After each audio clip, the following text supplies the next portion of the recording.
Hey guys, welcome back. I'm still at it. I'm still working on the ultimate crew cab back here. Got a little bit of progress made on it. I want to fill you guys in on that. I also want to fill you guys in on some other stuff going on in the shop. I might be taking a break from this for a while, so let me fill you guys in.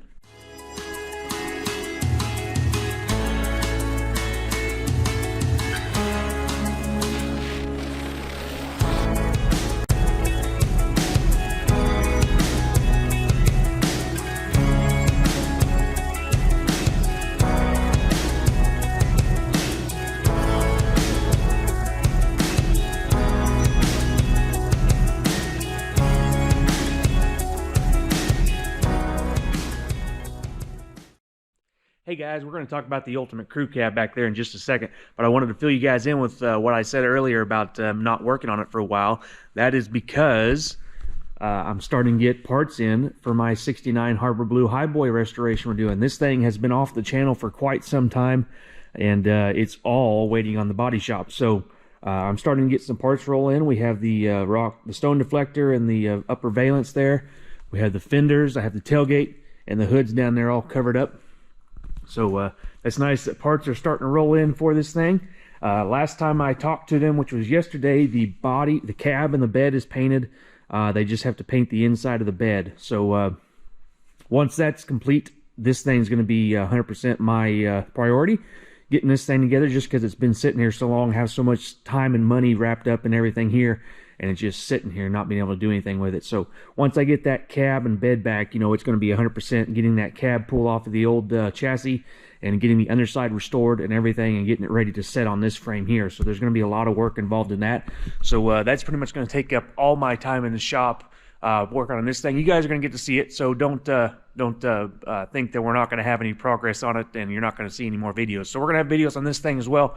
But for now, let's work on the crew cab. So that's what this episode is about anyway, while we have time to work on it. So we have this cab up in the air still, or I think last time you saw it, I think the cab was still on the chassis. So we have the cab up in the air. I've been doing rust repair and a lot of welding on the underside of the cab, and also been doing welding on the cab portion, or the frame rather. I did add outboard cab mounts on the center of the cab. On the factory crew cabs, they have a cross member in the middle, and then they have those little rubber bumpers that just bump up to the bottom of the cab. I didn't really like that idea because if the cab flexes and stuff, those are going to hit and make noise. So I added an extra set of cab mounts in the center there to help support the cab, because I've actually had, and this one might have had some damage in the back from it, but I've actually had cabs that are broke in here from the cab mounts. All the structure in here was broke and pushed up. I think it's because there's just one back here and then one way up there that support all the way to the crew cab. And right there, those little rubber bumpers I was talking about that just bump on the bottom of the cab. You can see it's rubbed clean. So this one had some cracks right here. I don't know if it was from that or just from something else, the way the metal was formed. It was a thin spot right there on that radius, but there was cracks right here that I welded up. And so anyway, I made these little standoffs from the floor support brace right here. So those are going to help support the cab. That I figured that floor brace was the strongest part of the center of the cab. I was thinking about doing it on this the seat rail right here where the seats bolt to, but it was going to be a lot more difficult to do that. So I just built it off of the floor brace there, and I think it worked out pretty good because it kept the bottom of the frame is like right here, so it's a lot lower, you know, 6-7 inches lower than the bottom of the cab. So if I was going to have cab mounts right here, they're going to stick way up above the cab. So it worked out that way. I also finished up my my splice here. I added some fish plates on the inside of the rocker just to add some strength here, because the factory crew cabs have a channel piece that's in the inner rocker here, and that was difficult to remove or replace or anything. So instead of just leaving that with just a single weld here, I put a fish plate on there just to add some strength. I think it's way overkill, but you guys know me, I like overkill because then you don't have to worry about it. And back here on the cab corner, I've been doing some rust repair. Sorry I didn't film any of this. I was just trying to get it knocked out because I got called that truck's almost done, so I was trying to get this stuff knocked out as soon as I could so this thing could go to sandblasting while I'm working on the other truck.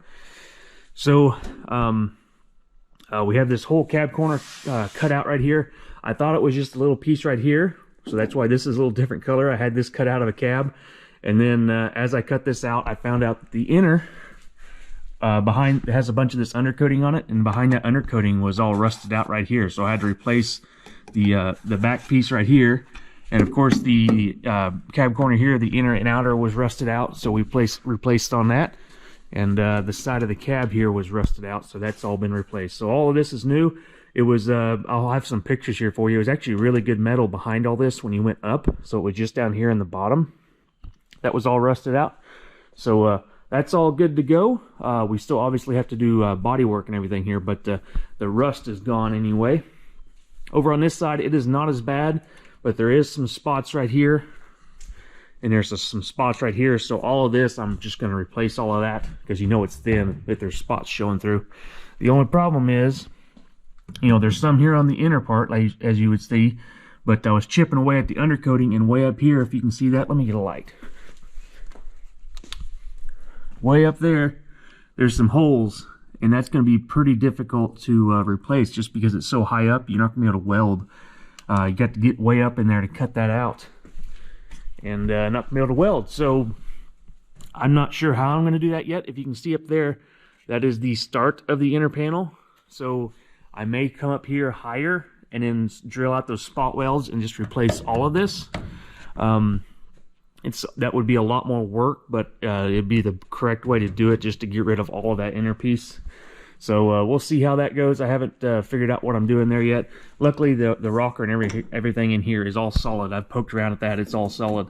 Not like the other side. For some reason, this side rotted out on the front and the back. So we replaced it there, and we had to replace it there for the front. So I don't know why this side rotted out and the other side's actually pretty darn solid. So you can see here on in the inside here, I poked around at all this. It's all solid, nice metal. So right here is where it was rusted out from the other one. But anyway, moving on to the frame, I got the front frame horns kind of all welded up. If you remember the last time this frame, the factory Super Duty frame went way down here. Well, I cut that off flat, welded a piece of 1/4 inch plate down here.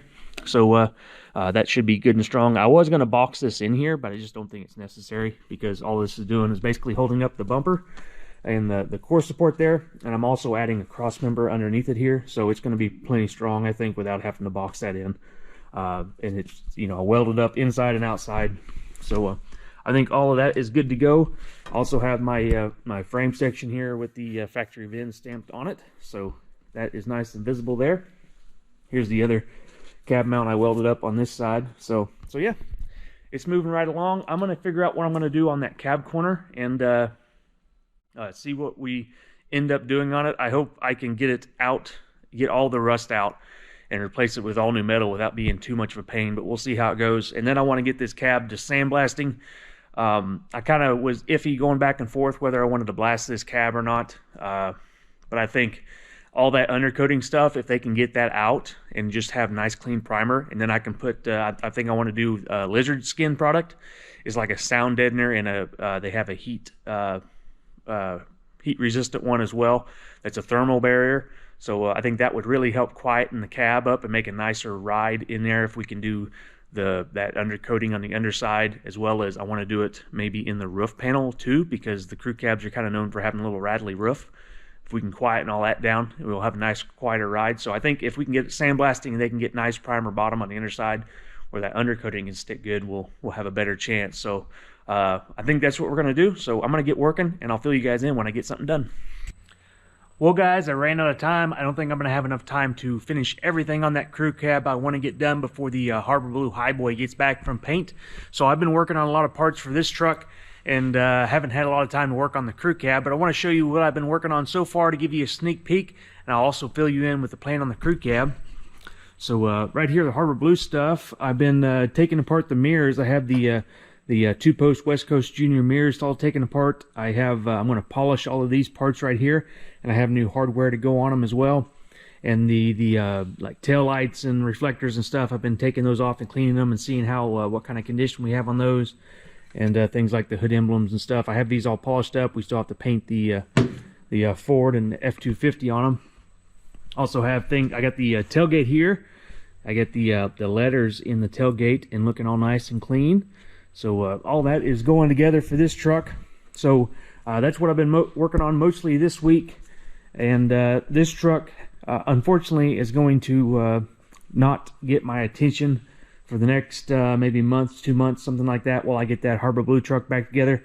So my plan with this truck right now is to, I'm going to strip the cab, get it ready for blasting, and I'm going to send it off to blasting. So I don't have all the rust repair done, but after they sandblast it, I'll be able to see everything that needs to be replaced on it. So it's kind of a, 50-50, it's kind of a pain that I don't have it all done, and it's not going to be all primed up and ready to start Bondo and bodywork and everything.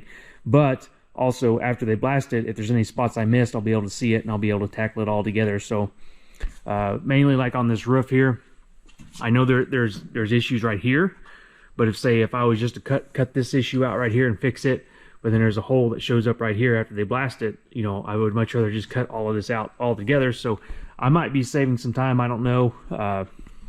Basically, I'm just gonna, call it a loss on the rust repair, and we're just gonna send this to blasting, and we'll redo the rust repair once we get it back, and maybe I'll have some more time to work on it instead of just mothballing it all together and not getting any progress done on it. So that's kind of my theory on this. I have to pull the rear glass, stuff like this, that cargo light. I'm only going to do the rear doors. The front doors I don't think I'm going to use, because I have a set of rust-free doors, so I might as well use them. I'll probably take those doors that have them blasted, and use these doors. I'll have to strip the glass and everything out of them so they can blast these.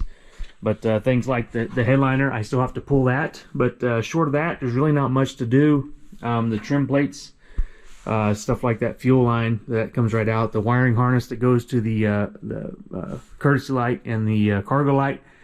But yeah, otherwise it's pretty much already stripped out, so it's not going to take much. But I want to get it ready to go, and we'll just go ahead and get it sandblasted and primed, just so it's a clean surface, and then we'll finish up on that rust repair that it needs, the little bits, and then hopefully we'll start on the body work and paint on this thing, and hopefully it won't be like 2 years before we see it again. So we'll see how that goes.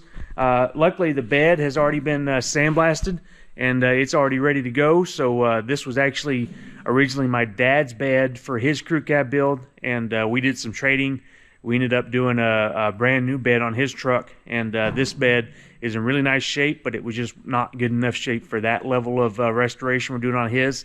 Since this one's not like a factory nut and bolt restoration, it has a little bit of pitting and stuff in the floor, good enough for me on this build anyway. So I did get it mounted. I don't think I showed you guys that, so I was going to show you that before I take it all apart and or put it in mothball storage anyway. But I did get everything mounted.